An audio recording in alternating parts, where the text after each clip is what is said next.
Welcome back, my students, to another episode of Comet Class, and in today's video, guys, we're going to be looking at Nick Spencer's The Amazing Spider-Man Volume 11, The Last Remains story arc. And yeah, guys, The Last Remains is currently the most current arc in the series that has been completed. Right now, we are in the post-mortem issue, so once that story finishes, I will have the review out of that complete story, but until then, we're going to be covering the Last Remains story arc today. And yeah, without further ado, guys, let's jump right into the story.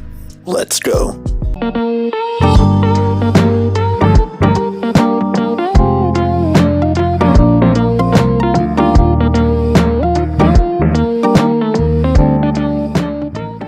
So the Last Remains story arc pretty much starts off with Kindred, where we left off on the last volume, with Kindred basically in this type of graveyard, and it turns out that he's here to pick up the body of Gwen Stacy's dead, Captain Stacy.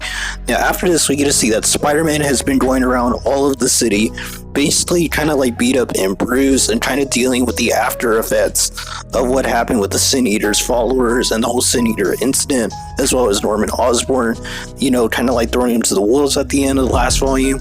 And yeah, so we get to see Norman Osborn actually interacting with the Sin Eater, who has finally gone back to normal and isn't the Juggernaut version of himself that he was in the last volume. And yeah, basically what happens is that Norman Osborn basically says that he doesn't want the Sin Eater to, you know, cleanse him, and that he wants him to work with them to take on Kindred. But it turns out eventually, after a few talks with the Sin Eater, Norman kind of shows how crazy he is by picking up his mask, telling the Sin Eater to do what he needs to do. And the Sin Eater basically cleanses Norman and killing him. Now we get to see that Spider-Man basically arrives at the house or the mansion of Doctor Strange, kind of like seeking his help for what he should do about Kindred, and we'll come back to that in a little bit. So Kindred arrives to the Sin Eater and Norman, and basically the Sin Eater is happy that he has cleansed Norman. He's expecting to be rewarded by Kindred, basically. But Kindred basically tells the Sin Eater that what did he expect to happen, that all the sins of these people eventually will come back to kill him, and that's exactly what happened, and it's a pretty messed up scene. We get to see that in the last volume, that Spider-Man and his group of, you know, the Web of the Order, or Order of the Web, I think is what they're calling themselves, basically are infected with these sins that the Sin Eater had, collected, and they pretty much go corrupt. So Spider-Man, we get to see, is back with Doctor Strange, and he's kind of like going through his memories, trying to figure out what exactly has happened. He's trying to heal Spider-Man, it seems. Now we get to see Spider-Man basically tell Doctor Strange that he really screwed up big time, and that his whole family of spider people are basically infected, and yeah, it's pretty messed up. So one of the affected spider people, basically, I think her name is Silk, arrives to take on Doctor Strange and Spider-Man, and yeah.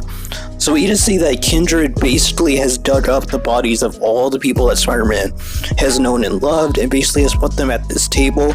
Kind of reminiscent of another scene from a different comic, but I'll mention that in a little bit. So we get to see that Norman Osborn basically is talking to Dr. Kafka, basically, who is, I guess, a doctor at Ravencroft institution, and yeah, probably knows Norman, basically has talked to him in the institution as a patient.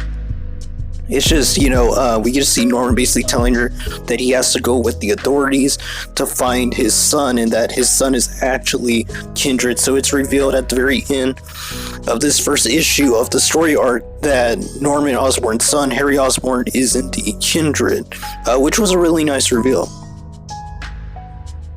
So we get to see that Silk basically takes on Spider-Man and Doctor Strange. Silk is a pretty strong fighter. She basically, as Spider-Man says, is a pretty good hand-to-hand fighter and can kind of take him on one-on-one in a normal sense, but with this rage-filled Sin Eater infection that they have, it basically has made her more powerful, so he really doesn't know what he's going to have to do. And eventually, it looks like Silk basically gets attacked by Doctor Strange. He uses some type of spell, and before this even happens, Silk basically mentions that Spider-Man is hiding something for Doctor Strange about Kindred. And yeah, so Spider-Man has to come clean after they defeat Silk with Doctor Strange's spells and basically free her from her infection, it seems. This is where Spider-Man, like I said, has to reveal everything to Doctor Strange. So Doctor Strange says that he'll help Spider-Man. He gives him some type of glove to send him to an astral plane to find out where Kindred is. But while this is all going on, Doctor Strange sees something off about Spider-Man in his past and basically tells him that he cannot help him on his quest anymore, and basically sends Spider-Man out of the mansion into the gutters outside. So this is where Spider-Man goes with his backup plan to basically use the Black Cat to steal the glove from Doctor Strange's mansion, which she was actually able to do. Whenever Spider-Man had went in with Doctor Strange, he actually hired the Black Cat to help him to kind of, capture this, device, so that way Spider-Man can use it. So Spider-Man uses it, basically gets flung into some type of astral plane, which is very weird. Now, at the end, we get to see that Spider-Man basically arrives where Kindred is at, and basically sees all of the people that he's known and loved sitting there at the table, reminiscent of A Death in the Family, I think, or Death in the Family story arc from the 2011 Batman run. I mean, this looked very similar to the Joker. We can capture the Bat family. For anyone that's ever seen that scene, this is what it really reminded me of. So I wonder if Spencer's a fan of that comic for, kind of replicating it with Spider-Man. Now, we just see that Kindred basically is taunting Spider-Man, and Spider-Man, while he's listening to Kindred taunt, realizes that all these people he actually knows, and at the very end it's revealed that Kindred has actually dug up Uncle Ben, which means that he knows everything about Spider-Man. He knows everything, even from his history as Peter Parker. I mean, that would be the only way for him to know that Uncle Ben was actually a part of Spider-Man's family. I mean, he even mentions it in his dialogue that because we're family. So he does know that Peter Parker is Spider-Man. And yeah, so Spider-Man does not take lightly to what Kindred has done. It basically punches Kindred, and Kindred fights back pretty goodly. He basically, beats up Spider-Man. And we get a really cool action sequence with a ton of different panels, with this really cool, unique panel, this giant panel with just different poses and action shots in a row, very reminiscent of the beginning of comic books. If anyone has ever studied the origin of comics, there's comics that look very similar to this type of format. So that was a really nice nod to the OG comics of the beginning. But we'll see. Now we get to see that Spider-Man punches a hole through Kindred, and this is where Kindred basically kind of loses control and just takes on Spider-Man full force and knocks him outside. Now, while he's outside, he gets to see that his spider family has been infected by the Sin Eater virus, basically, whatever this thing is, this rage. And the Gwen Stacy person basically is going to throw down Miles Morales, killing him in the same way that they killed Gwen Stacy, Green Goblin. And yeah, so when Green Goblin did that, this is very reminiscent of this. So Spider-Man basically tells Kindred that he'll sacrifice himself and to kill him instead, in exchange for freeing all of his friends, basically from being controlled by this virus. And Kindred accepts and gets the virus out of all the Spider family, the Order of the Web. And at the end, we get to see that he snaps Peter's neck. This leads us to Peter having a flashback of Harry Osborn basically showing up, and basically, shows off his girlfriend, and at the same time is just enjoying a party. This is where we're shown that Kindred is actually looking at Peter Parker while he's sleeping, and basically we're seeing that Peter's dream that he's having is actually connected to Kindred, it seems, and he's finally piecing together that Kindred is actually Harry Osborn. And basically Kindred wakes up Peter. Basically he uses some type of power to resurrect him into the world of the living again, because he had killed Spider-Man with the neck break. This is where Kindred basically reveals himself finally to Peter Parker as Harry Osborn. And yeah, it's a pretty good reveal to the hero, and this is where this leads into their final fight. And they basically they just go at it. But basically we get to see some really cool dialogue with Harry stating that Peter is the reason why everyone dies that has actually died so far because of Spider-Man. So, he's not fighting, he says because he hates Spider-Man, but he's trying to protect the people in the future for losing their lives for him, basically. So Spider-Man basically tells Harry that he's going to take him on, and he's going to attack him and beat him and trying to win the day. Now, I did have a problem with Peter's dialogue here, and I'm not blaming Spencer, but it's just very hard to believe that Peter would be this messed up, kind of like calling Harry out for having daddy issues and stuff like that. Considering he knows that Harry is unstable and that he actually did have a pretty rough childhood, and actually saw it firsthand on what Norman was like, and that Norman actually dealt with his own mental issues. And with Harry, he actually had that type of drug abuse storyline going on in the old school comics. So it just seems pretty messed up that Peter would say something like that.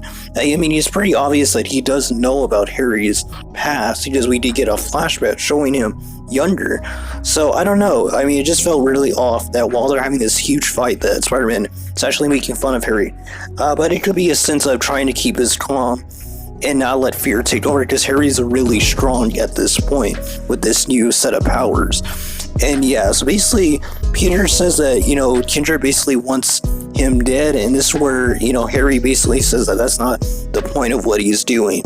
So this is where we get the most brutal part in this whole arc, where Harry grabs a stone and basically smashes Peter's head in with his super strength. I mean, Spider-Man is very durable, so you have to assume that Harry in this new form of Kindred is so strong that he was able to bash Spider-Man's head in. And this leads us, like I said, to the darkest part of the story arc, where Kindred / Harry Osborn uses the power of resurrection to keep killing Spider-Man in different ways and then bring him back to life just to do it all over again and have him feel what it's like to be revived from death multiple times. Kind of like it's like a play on the trope of comics with heroes coming back to life, but in a brutal sense. And yeah, so finally after he's done bringing him back and back and back, we get to see that Spider-Man's looking at these type of portraits that show, I guess, what's happening in the real world. This is where we're showing his spider family basically about to get attacked by the Sin Eater. Now, I don't know how the Sin Eater is there, because it was implied that he was destroyed by the sins of the people he took earlier by Kindred, but maybe this is a different person, I have no idea. So basically, we also get to learn that Morlun might be back as well, and the Sin Eater might have taken his ability by, kind of like shooting him and cleansing him. So we'll see what happens with Morlun. But at the very end, we get to see that Mary Jane is heading to the area to where Kindred and Peter are, and this is leading us into the final act of the arc. Now, Spider-Man with the rest of his Spider family probably are sitting down at the table that Harry had set up, and basically this is where we get our final portion of the story, with Mary Jane arriving, basically telling Harry that she knows it's him, and that, Harry wants to have this moment together to kind of like just bring things back together and to talk like friends like they used to. But this gets Spider-Man angry, and he punches Kindred, basically telling him to get away from her. And this leads Spider-Man to do one of the greatest feats I think I've ever seen Spider-Man do, especially in Spencer's run.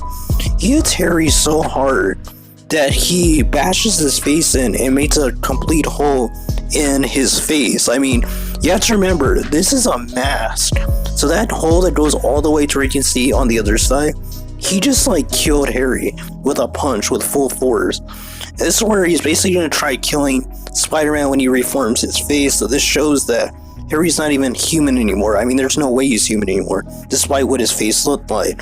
It must be some type of transformation that he's able to do to get his face to look like how he used to when he was younger. This is where Mary Jane says to stop, and for them to actually sit down and have dinner and just talk things out. So Spider-Man talks with Harry reminiscing about what it was like in the past with him and Mary Jane when they were dating before Spider-Man / Peter actually took her from him, and basically what his life was heading to. And that, he did believe that Spider-Man was going to be a great scientist, that Mary Jane would be a great actress, that he would lead his dad's company, that their lives would be great. But look exactly what has actually turned out, because Peter turned into Spider-Man. And it's a really good analogy, What Harry's saying is completely true, and he lays out more facts by stating that Peter's actually the reason why Gwen Stacy died, because Peter knew that Norman Osborn was actually mentally ill, but he kept a secret from Harry, which Harry says that had he told him as a friend, that he could have gotten his father mental health, and he would have never been the Green Goblin ever again after their first fight, when Norman had gotten amnesia. And Peter really has no comeback, and he realizes finally that is a huge mistake, and that he really should have tried doing things in a professional way instead of letting his superhero tactics lead the way in his decisions, and that it actually cost him somebody's life. It cost them their lives with Gwen Stacy and his happiness for the future. Now he had to try being with somebody else, try making a different future, but that would have never have been necessary had he told Harry the truth from the beginning. And I mean, it was pretty messed up when you think about it, is that it was his best friend that was going through all this, and his father didn't really need to, go down that dark path had Peter done the right thing. And man, it's just a very impactful scene. I was surprised on how well the scene was written. So basically, Kindred gets mad. Harry gets mad whenever Spider-Man says that, why is it that Harry hates him so much? And it turns out that Harry says that you did this to me. I guess basically making him not human. I'm guessing this has to do with the One More Day story arc, where Peter transferred his marriage for Aunt May's life and basically rewrote the Marvel universe. And this possibly brought Harry back to life, but still with his memories of the past and not as a human. I mean, that's very possible. So we get to see that Mary Jane doesn't want to see Spider-Man die. She loves him, so she says to Harry to kill her instead. That way Spider-Man suffers by losing another person he loves. But at the same time, Peter will live and the rest of the family. So it looks like Harry might go through with it, but then Norman Osborn shows up and basically tells him that he doesn't have the right to kill the Web of the Order or Spider-Man or Mary Jane, because that right is reserved for him. He basically uses a pumpkin bomb to attack Mary Jane, and this is where Harry thinks that Mary Jane is dead, so he tells Norman that he's going to kill him, and they head forward to have a final confrontation between father and son. And this is where the end of the story arc happens, with the Kingpin arriving and basically saying to begin. And this is where Kindred and the rest of the Web of the Order, or Order of the Web, I guess, Spider-Man and Mary Jane and Norman as Green Goblin, they see all this darkness around them, and it starts consuming all of them, with Kindred seeing the darkness. And this is it. This is the end, basically, with Mary Jane basically telling Spider-Man she's going to be okay, / Peter Parker. And the arc ends with them all in complete darkness. So we have no idea what the darkness actually is and what it means, but we have to see. So that's it. That's volume 11 of Ned Spencer's The Amazing Spider-Man. Overall, it was a pretty good story arc / volume.